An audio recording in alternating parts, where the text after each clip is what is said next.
Bro திருநங்கை அக்காவுக்கு பூ வாங்கி கொடுங்க. அவங்களுக்கு நான் ஒரு தம்பியை கண்டிப்பா வாங்கிட்டேன். கூட வா எல்லா கடையும்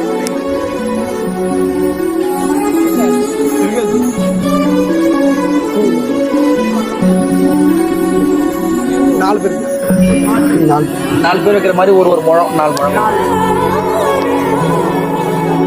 பரவாயில்ல, நான் கூட கொடுத்துறேன் காசு. இல்ல நான் பரவாயில்ல, அதுதான்